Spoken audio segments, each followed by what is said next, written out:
زنة عرشك ومداد كلماتك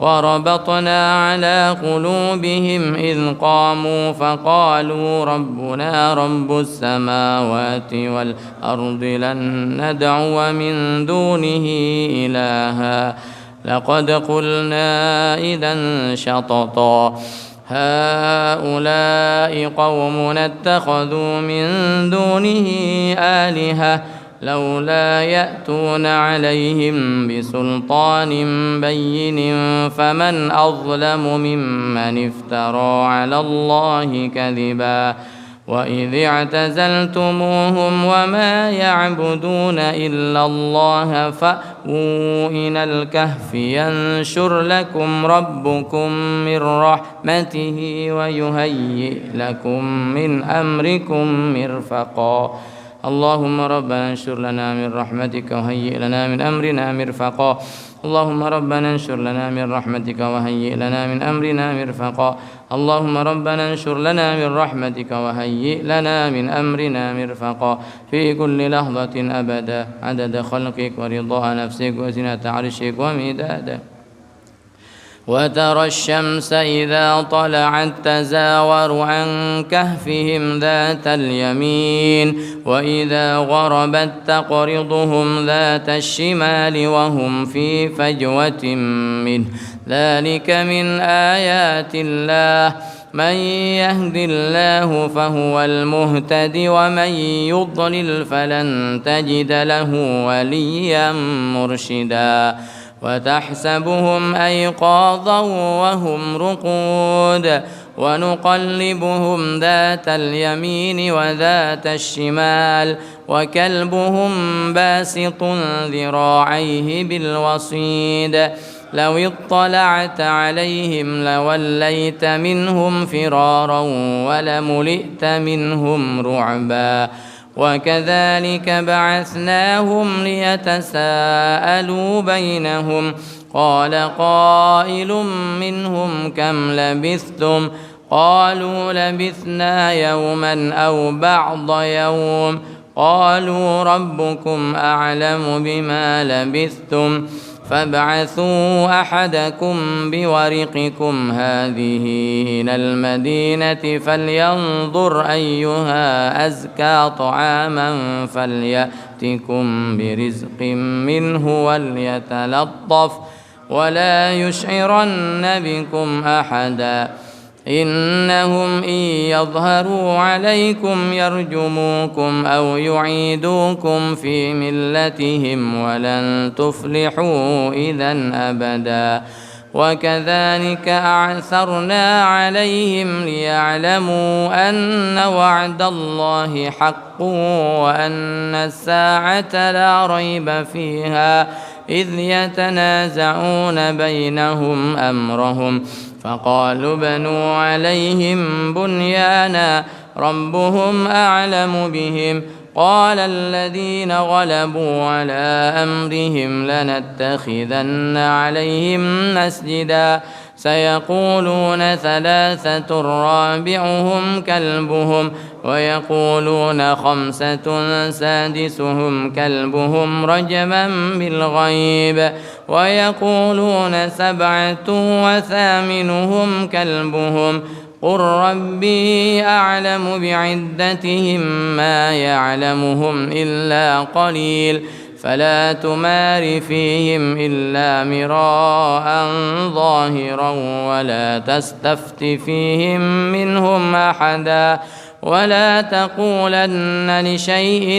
إني فاعل ذلك غدا إلا أن يشاء الله واذكر ربك إذا نسيت وقل عسى أن يهديني ربي لأقرب من هذا رشدا عسى أن يهديني ربي لأقرب من هذا رشدا ولبثوا في كهفهم 300 سنين وازدادوا 9 قل الله أعلم بما لبثوا له غيب السماوات والأرض أبصر به وأسمع ما لهم من دونه من ولي ولا يشرك في حكمه أحدا واتل ما أوحي إليك من كتاب ربك لا مبدل لكلماته ولن تجد من دونه ملتحدا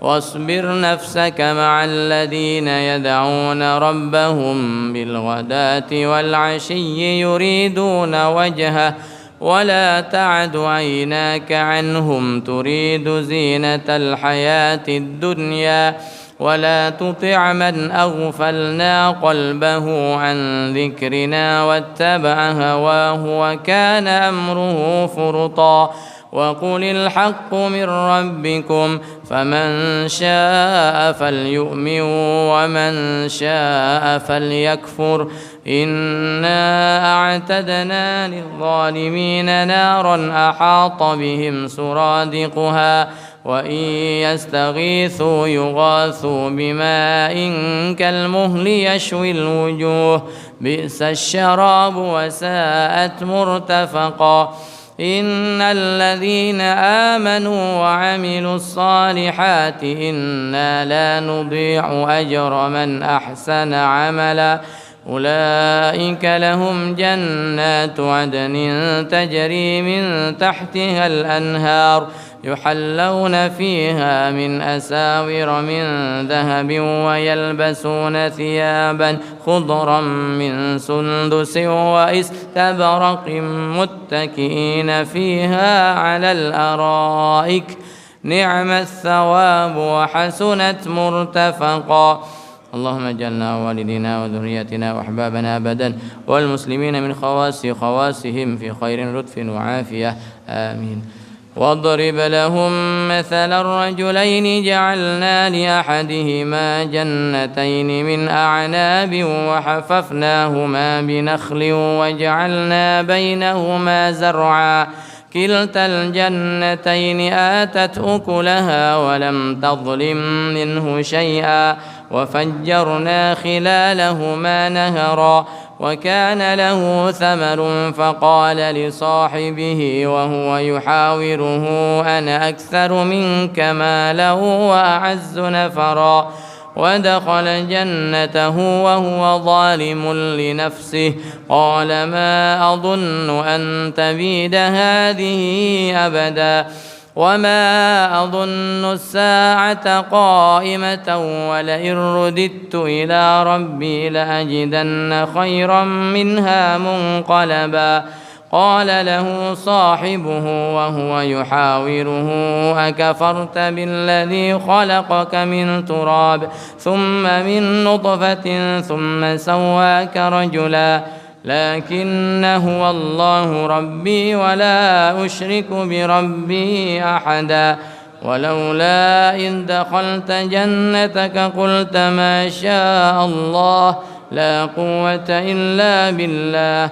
إن ترني أنا أقل منك مالا وولدا فعسى ربي أن يؤتيني خيرا من جنتك ويرسل عليها حسبانا من السماء فتصبح صعيدا زلقا أو يصبح ماؤها غورا فلن تستطيع له طلبا وأحيط بثمره فأصبح يقلب كفيه على ما أنفق فيها وهي خاوية على عروشها ويقول يا ليتني لم أشرك بربي أحدا ولم تكن له فئة ينصرونه من دون الله وما كان منتصرا هنالك الولاية لله الحق هو خير ثوابا وخير عقبا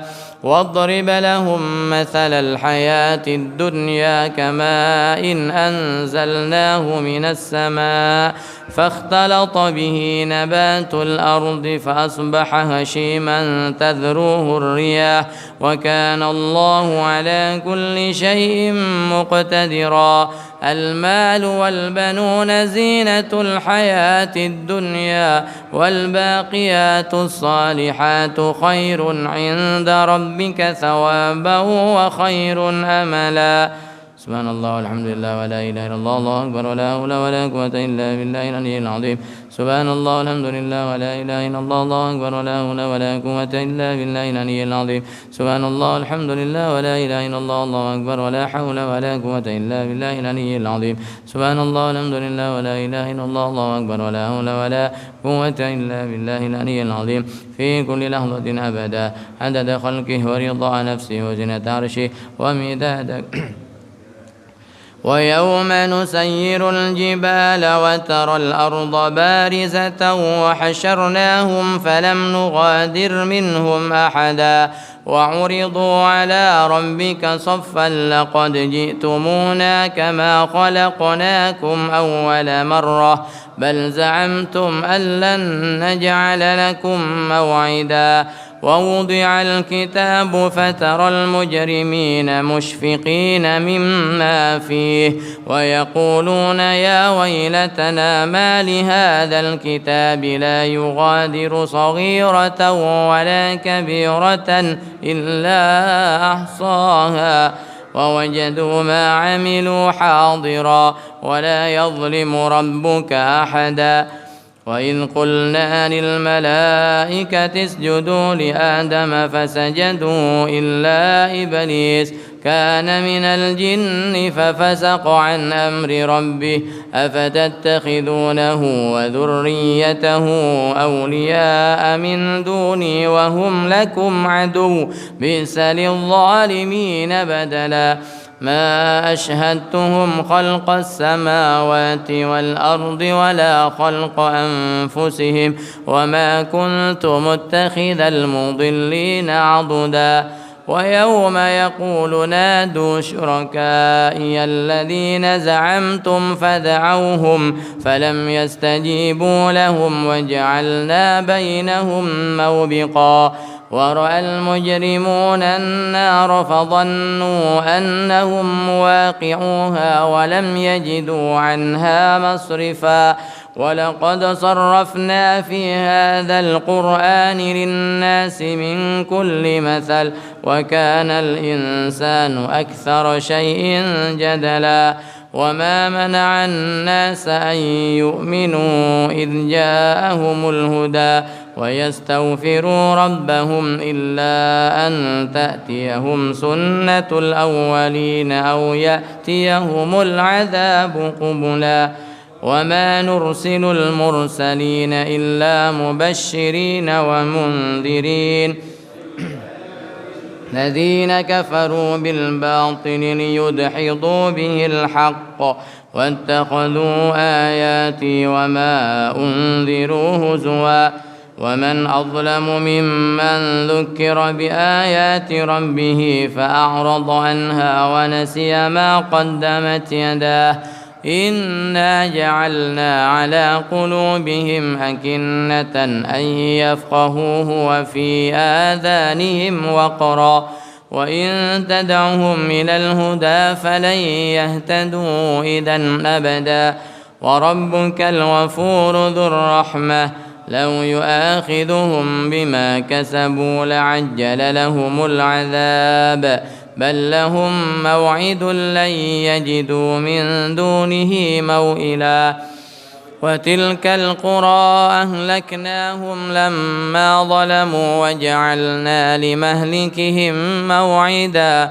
وإذ قال موسى لفتاه لا أبرح حتى أبلغ مجمع البحرين أو أمضي حقبا فلما بلغا مجمع بينهما نسيا حوتهما فاتخذ سبيله في البحر سربا فلما جاوزا قال لفتاه آتنا غداءنا لقد لقينا من سفرنا هذا نصبا قال أرأيت إذ أوينا إلى الصخرة فإني نسيت الحوت وما أنسانيه إلا الشيطان أن أذكره واتخذ سبيله في البحر عجبا قال ذلك ما كنا نبغي فارتدا على آثارهما قصصا فوجدا عبدا من عبادنا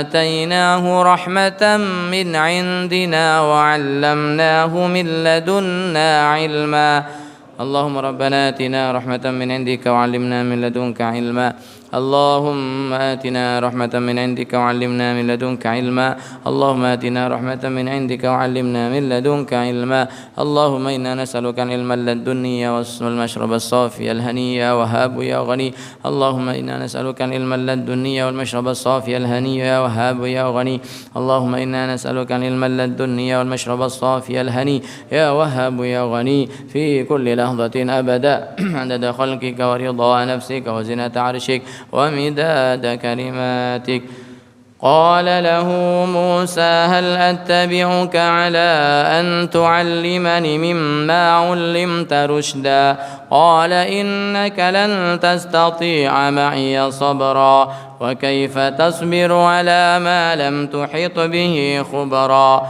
قال ستجدني إن شاء الله صابرا ولا أعصي لك أمرا قال فإن اتبعتني فلا تسألني عن شيء حتى أحدث لك منه ذكرا فانطلقا حتى إذا ركبا في السفينة خرقها قال أخرقتها لتغرق أهلها لقد جئت شيئا إمرا قال ألم أقل إنك لن تستطيع معي صبرا قال لا تؤاخذني بما نسيت ولا ترهقني من أمري عسرا فانطلقا حتى إذا لقيا غلاما فقتله قال أقتلت نفسا زكية بغير نفس لقد جئت شيئا نكرا قال ألم أقل لك إنك لن تستطيع معي صبرا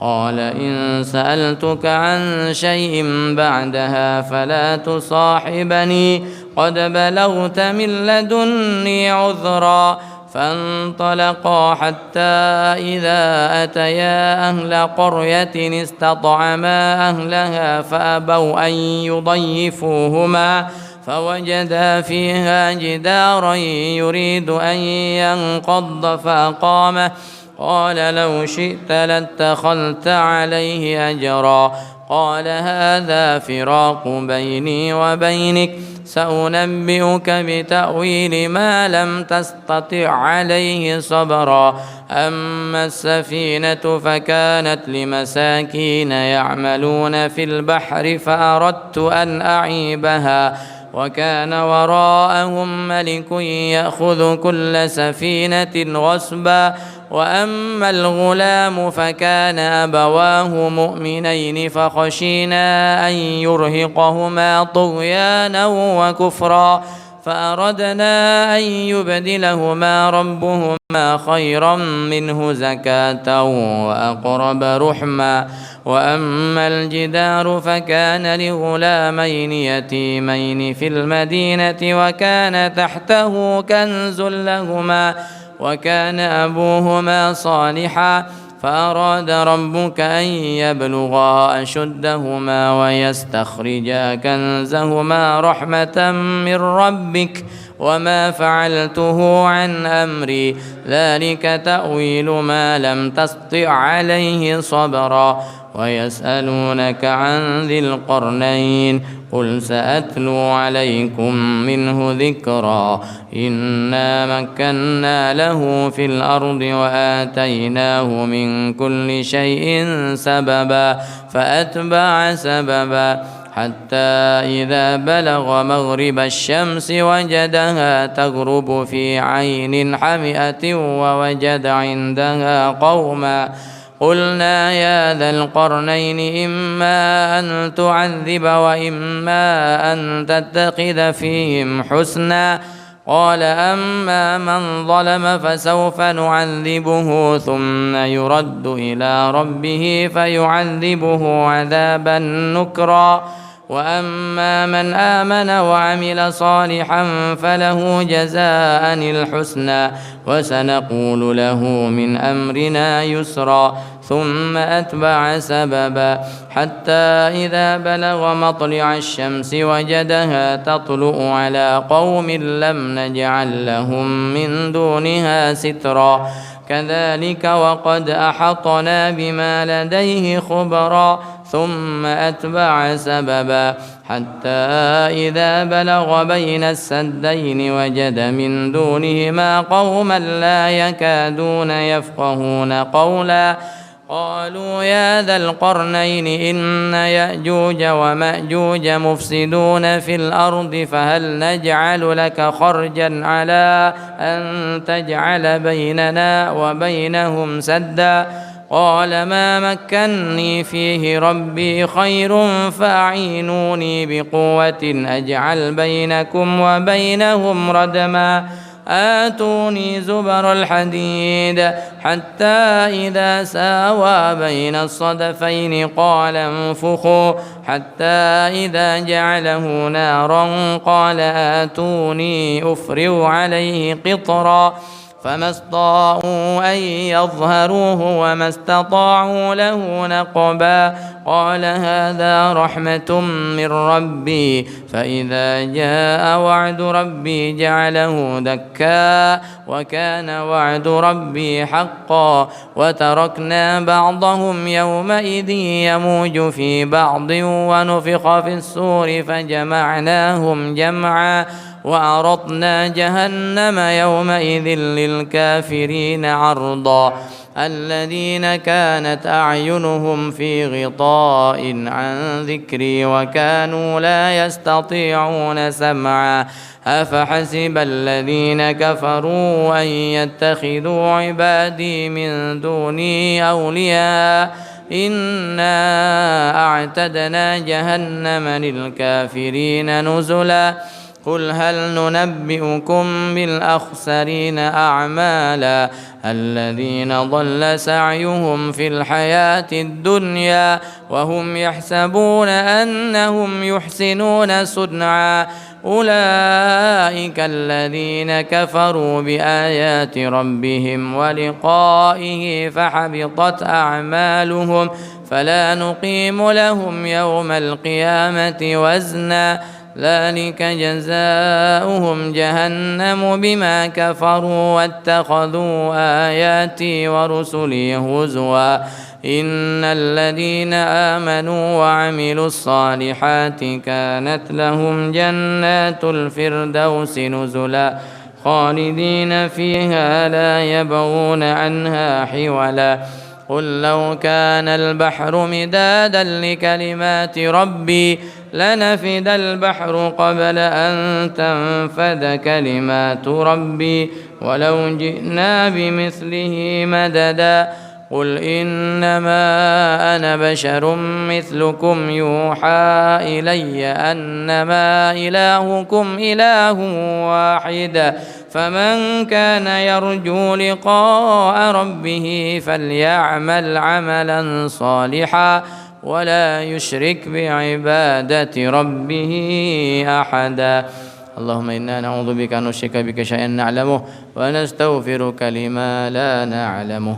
صدق الله العظيم الفاتحة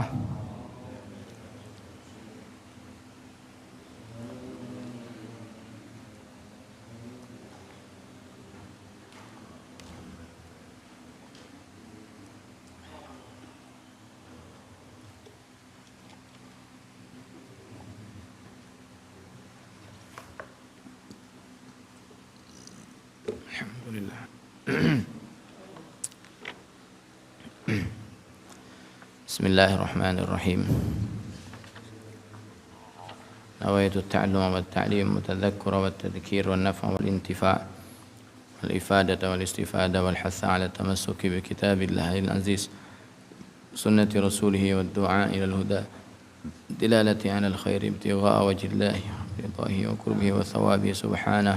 اللهم يا من مقاليد الأمور كلها بيده وإليه يرجع الأمر كله يا فتاح يا عليم افتح علينا فتحا قريبا. بسم الله والحمد لله والصلاة والسلام على سيدنا رسول الله وعلى آله وصحبه ومن تبع هداه ومن والاه.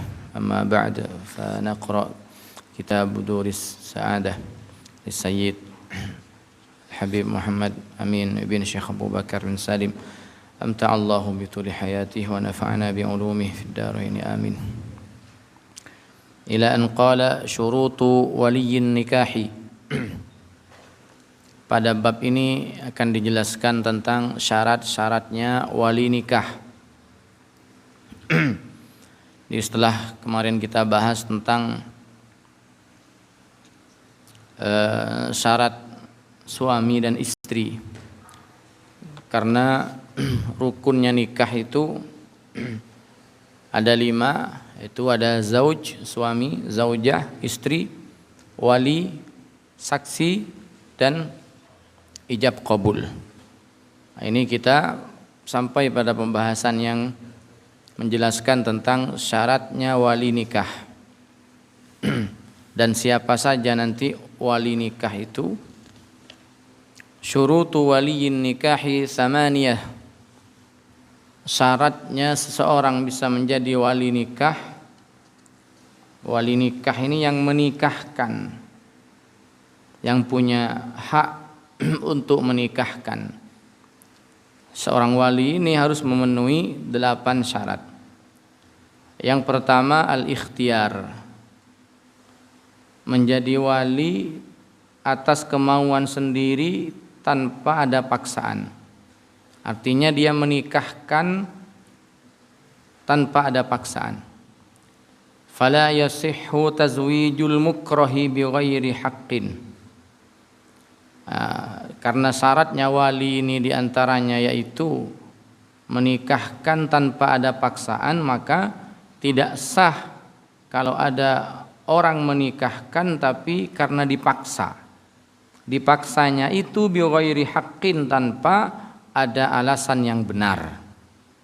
Ayo nikahkan anakmu, nikahkan, nah dipaksa. Ukuran dipaksa ini kalau dia tidak menjalankan, dia tidak mengikuti paksaan itu, mengancam jiwanya atau mengancam dirinya, maka dalam hal ini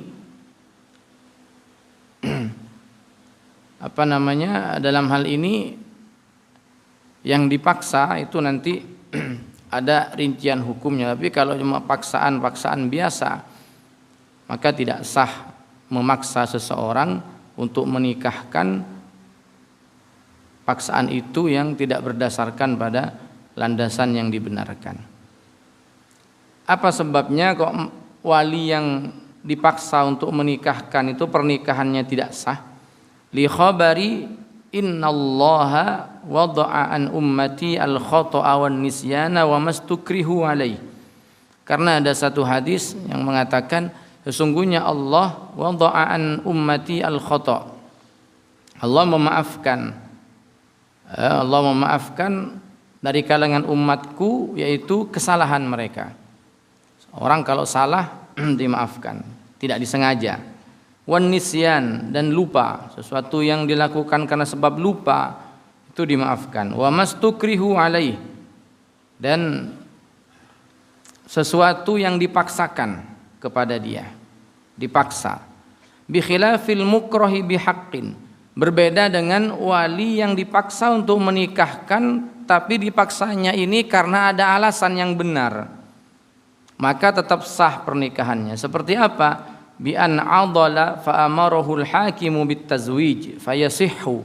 Seperti ada seorang wali, orang tua misalnya, kita beri contoh saja gampangnya, ada orang tua dia tidak punya alasan yang benar tapi dia tidak mau menikahkan anaknya. Padahal anaknya sudah waktunya menikah, ada calon suami yang layak dan pantas bagi dia, orang baik, tapi entah bapaknya tidak mau menikahkan, bapaknya nggak mau jadi wali, entah karena misalnya benci kepada anaknya, tapi kebenciannya tidak berdasarkan ada sentimen atau apa, maka boleh orang seperti ini dipaksa untuk menikahkan. Dan kalau wali yang seperti ini menikahkan karena terpaksa, maka tetap pernikahannya sah. Karena dipaksanya karena benar, dipaksa dengan benar. Beda dengan dipaksa dengan tidak benar. Yang kedua, syaratnya wali al-hurriyatul kamilah. Yang menjadi wali itu harus orang yang merdeka secara sempurna. Sering kita bahas dalam hukum-hukum itu tentang perbudakan. Budak itu hukumnya tidak sama dengan orang yang merdeka. Walaupun sekarang sudah tidak ada ya, tidak ada perbudakan, tapi tetap harus dijelaskan bahwa beberapa hal yang berkaitan dengan budak itu tidak sah, seperti menikahkan anak perempuannya, tapi dia budak, dia bukan orang merdeka, maka dalam hal ini tidak sah. Fala wilayata li raqiqin walau mukataban aw muba'adan, maka tidak sah tidak sah kewaliannya raqiq, budak, walaupun budak ini mukataban. Kita sudah jelaskan kemarin macam-macam budak. Ada budak mukataban atau muba'adhan. Mukatab atau muba'ad ini tidak 100% budak. Tidak 100% budak. Misalnya seperti apa ya? Seperti budak yang sedang berjuang untuk memerdekakan dirinya, yaitu dengan menyicil pembayaran kepada tuannya. Di tengah-tengah nyicil itu dia ya setengah merdeka, setengah budak. Selama masih ada status budaknya pada dirinya, maka dia tidak boleh menikahkan, tidak boleh menjadi wali dalam pernikahan.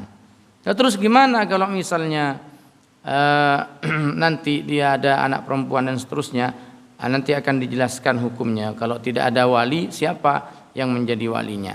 Bukan berarti kemudian anak perempuannya nggak boleh nikah, bukan. Naam yasihhu kaunuhu wakilan fil qabul lal ijab.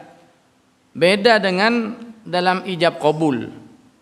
Kalau budak menjadi wakil di dalam qabul, menjadi wakil dari suami laki-laki, maka itu boleh, bukan yang mengijab. Artinya begini, semua dalam pernikahan itu bisa diwakilkan, wali bisa diwakilkan. Misalnya walinya sendiri mewakilkan kepada petugas KUA, boleh. Mewakilkan kepada ustadz atau kiai, boleh. Jadi walinya enggak menikahkan sendiri, diwakilkan. Kalau ini banyak. Kalau yang mewakilkan ini banyak. Termasuk yang boleh diwakilkan itu qabulnya, ijab qabulnya. Yang mengucapkan qabiltu nikah, saya terima nikahkah, itu diwakilkan boleh, Pak. Tapi kan nggak pernah ini terjadi. Suaminya, calon suaminya itu nggak ijab sendiri, diwakilkan ke orang. Nah kalau yang menikahkan itu banyak yang mewakilkan, banyak mewakilkan. Tapi kalau pengantin prianya nggak pernah kita lihat diwakilkan, tapi boleh kalau misalnya diwakilkan. Misalnya orangnya nggak ada di sini, nggak ada di tempat, orangnya sedang di luar negeri misalnya, terus pernikahan dilangsungkan di tempat yang di tempat yang berjarak jauh, sehingga bagaimana caranya dia mewakilkan kepada orang lain untuk hadir di acara akad nikah sebagai wakil dari calon suaminya. Jadi nanti yang mengucapkan saya terima nikahnya, ya wakilnya itu. Nah kalau wakilnya itu budak, itu sah. Jadi kalau budak menjadi wakil dari calon suami itu sah. Jadi kalau budak yang qabul, budak yang mewakili pihak qabulnya, qabiltu nikahha, saya terima nikahnya, maka itu sah. Tapi kalau jadi yang menikahkan nggak sah. amalan bil qa'idah fi dhabitil wakil wa huwa sihhatu mubasharatihi fi ma wukila fihi li nafsihi fa innahu la yasihhu an yakuna waliyan wa yasihhu an yakuna zawjan. Nah, di sini berdasarkan kaidah dalam ilmu fikih yang berkaitan dengan masalah perwakilan. Jadi dalam muamalah itu, di dalam muamalah, dalam hubungan kita dengan sesama manusia itu boleh diwakilkan. Beda dengan ibadah. Kalau ibadah nggak boleh diwakilkan. Muamalah boleh diwakilkan. Jual beli boleh. Saya sebagai pembeli, saya wakilkan kepada si A misalnya. Saya sebagai penjual, saya wakilkan kepada si B untuk menjualkan barang saya. Dan seterusnya dalam urusan muamalah, sewa menyewa dan seterusnya, termasuk pernikahan, boleh diwakilkan. Kalau dalam urusan ibadah nggak boleh diwakilkan. Sholat subuh saya wakilkan, Pak. Misalnya nggak boleh kalau dalam hal ibadah. Jadi harus dilakukan sendiri-sendiri. Jadi tidak boleh seorang budak itu menjadi wakil wali atau menjadi wali itu sendiri. Tidak boleh. Kalau dia menjadi wakil dari calon suami untuk melakukan qabul, mengucapkan qabiltu nikahaha, saya terima nikahnya, maka itu boleh. Wal muradu bir raqiq man fihi riqqun wa in qalla. Yang dimaksud dengan budak yaitu seseorang yang ada status budaknya walaupun tinggal sedikit. Seperti mukatab tadi, ada seorang budak bilang kepada tuannya, "Pak, saya ingin merdeka. Berapa harganya kalau saya dijual harus merdeka?" Kata tuannya, "Ya 1 M misalnya. Boleh enggak saya nyicil tiap bulan sampai lunas nanti 1 M baru saya jadi orang merdeka?" Kata tuannya, "Iya boleh, silakan, kerja kamu cari uang." Sehingga dia nyicil untuk kemerdekaan dirinya. Tinggal satu cicilan. Ini kan sudah berarti sudah 90% lebih dia merdeka. Cuma tinggal satu cicilan pelunasan. Oh, bagaimana untuk jadi wali? Tetap nggak boleh jadi wali selama masih ada status budaknya, meskipun tinggal sedikit tetap nggak boleh jadi wali dan tidak boleh menjadi wakil menikahkan. Menjadi wali atau menjadi wakil wali tidak boleh. Kalau menjadi wakil suami boleh. Baik, itu persyaratan yang kedua, seorang wali harus merdeka secara sempurna. Yang ketiga syaratnya adz-dzukuratul muhaqqaqah. Diyakini bahwa dia seorang laki-laki. Di wali itu harus laki-laki, tidak boleh perempuan. Wali harus laki-laki, dan ya laki-laki, bukan khunsa, bukan orang yang punya 2 kelamin dan seterusnya. Insyaallah aman kalau ini. Liqauli Rasulillah sallallahu alaihi wasallam, karena ada hadis la tunkihul mar'atu al-mar'ata. Kata Nabi, tidak boleh seorang perempuan menikahkan perempuan juga. Fala yasihhun nikahu fi imra'atin au khunsa. Maka tidak sah kalau walinya itu dari perempuan, dari kalangan perempuan atau dari kalangan khunsa, wandu, orang yang punya 2 jenis kelamin. Idla yaliqu bimahasinil adat, karena ini bertentangan dengan mahasinul adat. Dukhuluha fihi lima qusida minha minal haya. Na'am idza kana al-waliyyu khunsa thumma banat dhukuratuhu sahhan nikah. Yang keempat at-taklif, syarat wali nikah ya. Yang keempat at-taklif, dia sudah sampai pada usia mukallaf, artinya orang mukallaf. Orang mukallaf itu orang yang sudah balik dan akalnya sehat, artinya dia tidak gila, dia tidak sedang ada gangguan akal. Jadi orang yang sudah balik dan berakal sehat, itu taklif, yang disebut dengan mukallaf. Maka semua muamalahnya dan taklif ini menjadi syarat dalam setiap perbuatan kita dalam syariat. Jadi harus mukallaf, bukan orang yang gila, bukan orang yang belum balik.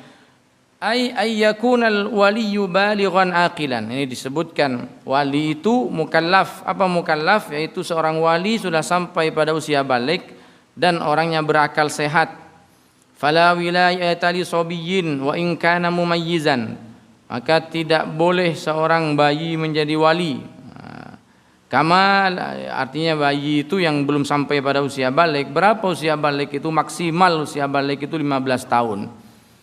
Kalau sebelumnya itu ada tanda-tanda balik, maka sudah balik dari sebelumnya. Misalnya kalau laki-laki sudah pernah mimpi basah, walaupun belum sampai 15 tahun, umur 10 tahun misalnya, umur 11 tahun sudah pernah mimpi basah, otomatis dia balik. Kalau enggak pernah, sampai nunggu 15 tahun. Kalau sudah 15 tahun otomatis balik. Perempuan juga otomatis balik ketika usia 15 tahun. Kalau sebelumnya dari umur 9 tahun sudah haid perempuan, ya balik dari usia itu. Kalau perempuan baliknya dari usia haid. Fala wilayata li sabiyyin wa in kana mumayyizan kama la wilayata li majnunin wa in taqatta'a junuduhu. Dan juga tidak boleh orang yang punya penyakit gila, untuk menjadi wali. Walaupun gilanya itu enggak permanen, tapi kadang gila, kadang sembuh. Nah, itu tidak boleh jadi wali. Yang kelima, syarat wali nikah, al-adlu. Orangnya adil. Apa adil yang dimaksud di sini? Bukan orang ahli maksiat, bukan orang fasik. Fala wilayata li fasiqin alal madhab. Walaupun ini masih terjadi perbedaan pendapat di antara ulama, boleh enggak orang ahli maksiat itu jadi wali nikah? Maka ada perbedaan pendapat. Dalam pendapat yang kuat di dalam mazhab Imam Syafi'i, orang fasik, ahli maksiat, terkenal dengan kemaksiatannya, dia tidak boleh jadi wali nikah. Li'annal fisqa naqsun yaqdahu fi syahadati fayamna'ul wilayata karriqi. Kenapa alasannya? Ini pendapat pertama ya, pendapat yang kuat tapi dalam mazhab Imam Syafi'i. Kenapa kok tidak boleh? Karena kefasikan itu, kemaksiatan yang terus-menerus dia lakukan, itu naqsun. Itu merupakan salah satu cacat. Yaqdahu fi syahadati, yang dalam konteks kesaksian itu tidak diterima. Kesaksian orang ahli maksiat itu tidak diterima, apalagi fayamnaul wilayah. Maka juga dia dicegah untuk menjadi wali, karriqi, sebagaimana budak. Budak itu karena ada status yang kurang, dia tidak seperti orang merdeka. Maka orang ahli maksiat tidak seperti orang yang baik, ada cacat dalam dirinya. Liqaulin nabiyyi sallallahu alaihi wasallam, seperti dawuhnya Kanjeng Nabi, la nikaha illa biwaliyin mursyidin. Kata Nabi, la nikaha illa biwaliyin mursyidin. Tidak sah pernikahan itu. Kalau dimaknai tidak sah, ada yang memaknai tidak sempurna dan seterusnya. Tidak ada pernikahan kecuali pernikahan itu dilakukan oleh seorang wali yang mursyid. Apa mursyid itu? Qala al-Imam Syafi'i. Imam Syafi'i mengatakan, menerjemahkan artinya mursyid, wali yang mursyid, kata Imam Syafi'i, arada bil mursyidi al-adla. Yang dimaksud dengan mursyid di sini adalah orang yang adil, berarti walinya harus adil. Apa adil itu? Ai ghairul fasiki, bukan orang yang fasik, bukan orang ahli maksiat. Wa hadza fi ghairil imamil a'zam. Ini berlaku untuk selain pemimpin tertinggi. Artinya orang biasa, rakyat biasa, ahli maksiat, lalu punya anak perempuan atau dia diminta untuk jadi wali, maka dalam pendapat ini dikatakan tidak sah kalau dia menjadi wali. Beda dengan al-imamul a'zam. Al-imamul a'zam itu pemimpin tertinggi dalam sebuah wilayah. Pemimpin tertinggi dalam sebuah wilayah. Maka dia fala yadurru fiskuhu, maka dia tidak dia boleh untuk menikahkan karena dia seorang imam, dia seorang pemimpin, maka dia boleh menikahkan. Fayuzawwiju banatahu wa banata ghairihi, boleh menjadi wali atau menikahkan anak perempuannya sendiri atau menikahkan anak perempuannya orang lain, rakyatnya misalnya. Bil wilayatil ammah, disebabkan karena dia memiliki wilayah ammah, memiliki kekuasaan yang umum. Karena dalam banyak hal itu hakim atau pemimpin tertinggi itu boleh melakukan sesuatu, termasuk diantaranya dalam hal menjadi wali nikah. Tapi kalau orang biasa, rakyat biasa, dia orang fasik, ahli maksiat, tidak boleh menjadi wali nikah. Beda dengan pemimpin, apalagi misalnya memang dia ditugaskan untuk mengurus hal pernikahan, makanya mau nggak mau dia harus menikahkan. Itu pendapat yang pertama. Waqila, dan pendapat yang kedua, al-fasiqu yali mutlaqon. Ada pendapat kedua mengatakan orang fasik itu boleh menjadi wali mutlaqon, artinya ya kapan saja boleh jadi wali, anaknya sendiri atau anaknya orang yang kebetulan dia juga masih walinya, misalnya seperti ya keponakannya dan seterusnya. Li'annal fasaqata lam yumna'u minat tazwij fi asril awwalin. Alasan yang mengatakan boleh ini karena dulu sejak zaman dulu tidak pernah disinggung. Wali itu tidak pernah tidak pernah dilarang orang yang fasik untuk menjadi wali. Wa qala al-Imam Abu Hanifah wa Malik radhiyallahu anhuma al-fisqu la yamna'ul wilayah. Ini pendapatnya Imam Abu Hanifah dan Imam Malik. Keduanya mengatakan kefasikan tidak mencegah kewalian. Artinya orang fasik menurut Abu Hanifah dan Imam Malik masih boleh menjadi wali nikah. Kalau jadi walinya Allah nggak bisa orang fasik itu. Jadi wali nikah boleh, apalagi jadi wali murid boleh. Kalau orang ahli maksiat jadi walinya Allah nggak boleh orang jadi waliullah, yang jelas bukan orang fasik, bukan orang ahli maksiat. Jadi wali nikah berbeda pendapat ulama, ada yang mengatakan boleh, ada yang enggak.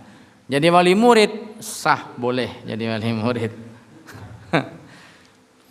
Waqila, ada lagi pendapat yang ketiga, yali al-abu wal jaddu faqat ma'al fisqi duna ghairihima. Wali itu banyak, nanti disebutkan ya, ada wali itu ada bapak, ada kakek, kemudian ada saudara laki-laki, ada paman dan seterusnya.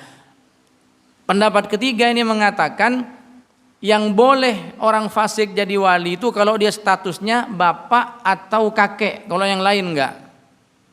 Kalau dia ini bapaknya sendiri tapi fasik orangnya ahli maksiat, yang pendapat ketiga mengatakan masih boleh. Ini mbahnya, kakeknya, tapi ahli maksiat, pendapat ketiga mengatakan boleh. Tapi kalau selain yang dua ini orangnya fasik nggak boleh jadi wali. Pamannya atau saudaranya, nah dia tidak boleh jadi wali. Hanya yang boleh jadi wali nikah walaupun fasik yaitu hanya bapak dan kakek menurut pendapat ketiga. Wal farqu kamalu syafaqatihima wa quwwatu wilayatihima. Apa bedanya antara bapak dan kakek dan wali-wali yang lain? Karena dua orang ini yaitu kamalus syafaqah, dia memiliki kesempurnaan di dalam mencintai anaknya. Jadi tidak mungkin dia akan menikahkan anaknya dengan, kalau orang yang seburuk-buruknya orang tidak mungkin akan menjerumuskan anaknya kepada jurang kehancuran. Sehingga walaupun dia ahli maksiat, katanya kalau dia bapaknya sendiri maka diperbolehkan untuk menjadi wali, karena secara umum orang itu tidak mungkin menikahkan anak perempuannya dengan orang yang tidak baik. Ya, karena yang dikhawatirkan ini, kenapa ini boleh jadi wali, ini tidak boleh jadi wali?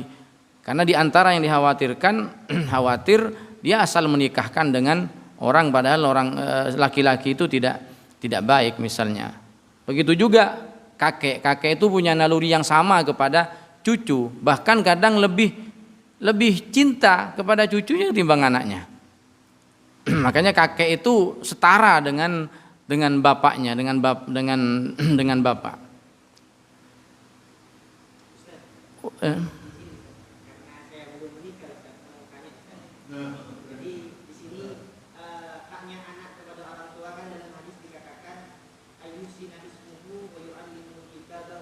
Ya. Pertanyaan saya adalah yang terakhir, Ustaz. Nah, perkara ini anak itu dilamar oleh orang lain, Ustaz. Dilamar oleh orang lain, orang tua mengiyakan, kemudian orang tua menantang ke kiainya untuk meminta kepada, sudah kalau kamu serius kepada anak saya, minta ke kiainya. Kiainya juga mengiyakan, bapak ibunya mengiyakan, tapi anaknya tidak mengiyakan. Maksud dari menikahkan anak apakah seperti itu atau terserah anaknya Ustaz? Sedangkan anaknya ini punya pilihan. Contoh semisal pilihannya saya, kemudian sama orang tuanya ada yang melamar, bukan menjodohkan orang tua tapi dilamar, kemudian orang tuanya mengiyakan. Itu bagaimana Ustaz? Apakah anak ini harus berjuang dengan pilihannya atau dengan ya, sehingga sampean nggak jadi nikah gitu maksudnya. Ini iya. Iya. Ya mudah-mudahan ini sekedar pertanyaan bukan pengalaman. Iya. Oke. Baik, tidak apa-apa. Menikahkan itu yang punya hak orang tua. Kalau yang lain dimintai ridho, misalnya ke kiai, minta kalau orang tuanya, ya saya mau menikahkan, tapi minta kamu ridhonya kiaimu, kamu minta ridhonya gurumu. Jadi orang lain tuh hanya dimintai ridho boleh. Andaikan tidak ridho pun, andaikan misalnya ada orang tidak ridho, tapi dia bukan orang yang berhak untuk menikahkan. Kemudian walinya sendiri mau menikahkan dan memang kufu, makanya kemarin disebutkan alasannya kufu misalnya, dan dia memang kufu sehingga ketika walinya itu sudah mau menikahkan dengan alasan yang dibenarkan, walaupun ada orang lain misalnya tidak setuju, maka dinikahkan, sah pernikahannya. Kalau dalam kasus seperti itu tidak boleh seorang wali itu memaksa. Tidak boleh. Kemarin di awal-awal itu dijelaskan, tidak boleh seorang wali itu memaksa untuk menikahkan anak perempuannya dengan laki-laki yang tidak dicintainya. Kecuali nanti ada beberapa catatan ya yang diperbolehkan. Ada wali mujbir namanya, tapi ada beberapa. Tapi pada umumnya tidak boleh. Karena kenapa? Karena ini seumur hidup. Ini seumur hidup. Bagaimana tersiksanya seorang anak perempuan ketika dinikahkan dengan laki-laki yang tidak dia cintai. Tapi kalau misalnya nanti dia dipaksa,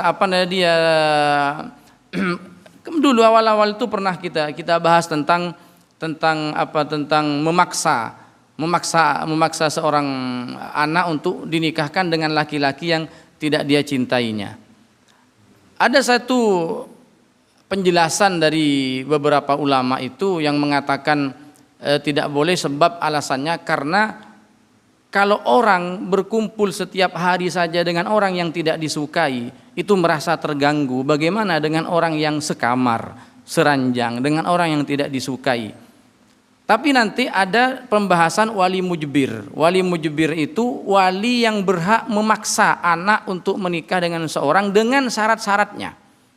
Kalau syarat-syaratnya terpenuhi, walaupun anak ini dipaksa menikah dengan laki-laki yang anak perempuannya itu tidak mau sebetulnya, tapi bapaknya atau kakeknya maksa, nanti ada yang yang diperbolehkan dan sah pernikahannya kalau memenuhi syarat-syaratnya sebagai wali mujbir. Wali mujbir wali yang boleh memaksa ya.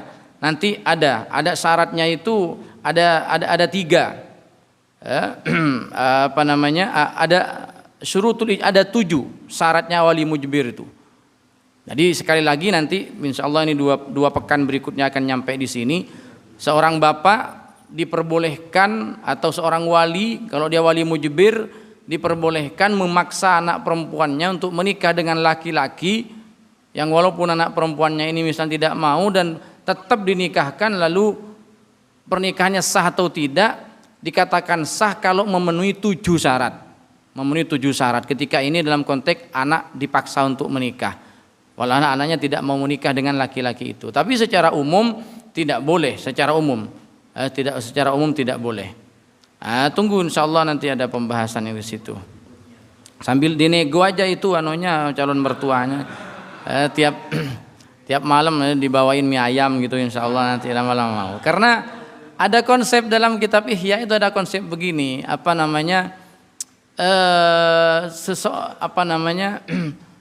seseorang yang mencintai muhibbul habib mahbub, orang yang mencintai seorang yang dicintai pasti dia dicintai. seorang yang mencintai orang yang dicintai, pasti dia mencintai. Artinya apa? Di sini kalau misalnya kita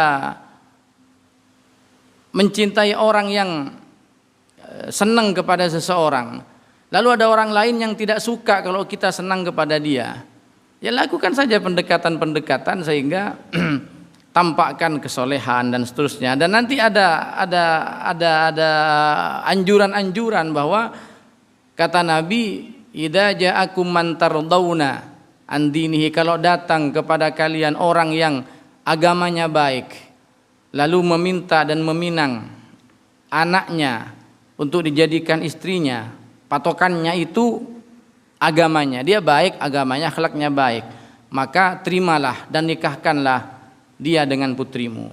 Ya mungkin tadi kalau yang ditanyakan itu perempuan katanya tidak mau dinikahkan dengan laki-laki tapi orang tuanya maksa, mungkin sampean telat juga datang ke orang tuanya.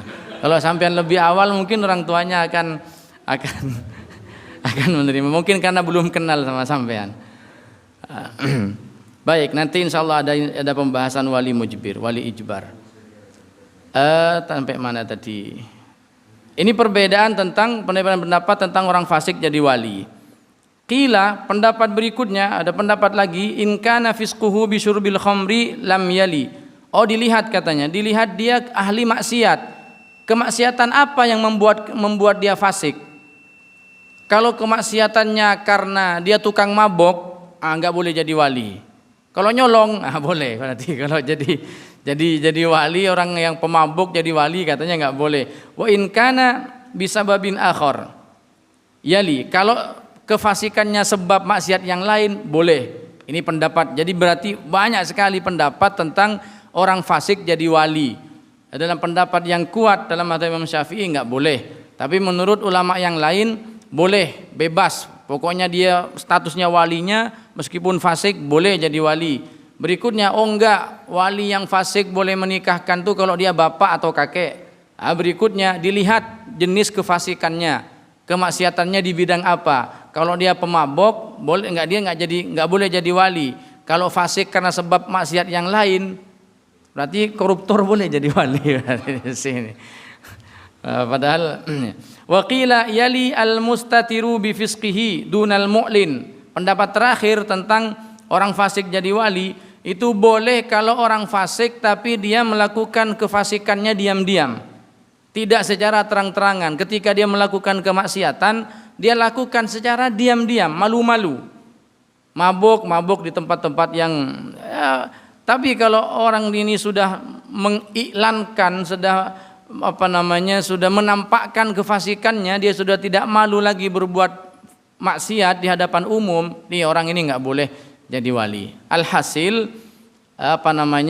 tentang hukum orang fasik jadi wali, yaitu ada banyak sekali pendapat. Ada yang mengatakan yang pertama kalau kita hitung tidak boleh, yang kedua dikatakan boleh, kemudian yang ketiga dikatakan boleh kalau itu bapak atau kakek, kemudian yang keempat mengatakan lihat jenis maksiatnya, lihat jenis kemaksiatannya. Kalau kemaksiatannya itu karena minum khamr maka tidak boleh jadi wali. Kalau yang lain boleh. Yang kelima, tidak boleh kalau dia menampakkan kemaksiatannya, kefasikannya, tapi boleh orang menjadi wali kalau dia menyembunyikan kefasikannya, sehingga ketika melakukan kemaksiatan dia lakukan sembunyi-sembunyi. Wallahu a'lam bishawab. Insyaallah kita lanjutkan pertemuan berikutnya, masih berkaitan dengan wali nikah yang fasik, belum selesai. Mari kita tutup karena sudah siang, kita tutup dengan doa. Bismillahirrahmanirrahim. Alhamdulillahirabbil alamin. Allahumma salli wa sallim wa barik ala sayyidina Muhammadin wa alihi wa sahbihi ajma'in. Allahumma inna nastaudi'uka ma qara'nahu fi hadzal majlis wa ma qablahu wa ma ba'dahu fahfadhhu alaina hatta taruddahu ilaina waqta ihtiyajina ilaih. يا أرحم الراحمين يا أرحم الراحمين يا أرحم الراحمين. اللهم علمنا ما ينفعنا وانفعنا بما علمتنا، وارزقنا فهم النبيين وحفظ المرسلين وإلهام الملائكة المقربين. ربنا آتنا في الدنيا حسنة وفي الآخرة حسنة وقنا عذاب النار. وصل اللهم وسلم وبارك على سيدنا محمد النبي الأمي وعلى آله وصحبه أجمعين، والحمد لله رب العالمين. سبحانك اللهم وبحمدك، أشهد أن لا إله إلا أنت، أستغفرك وأتوب إليك. والسلام عليكم ورحمة الله وبركاته.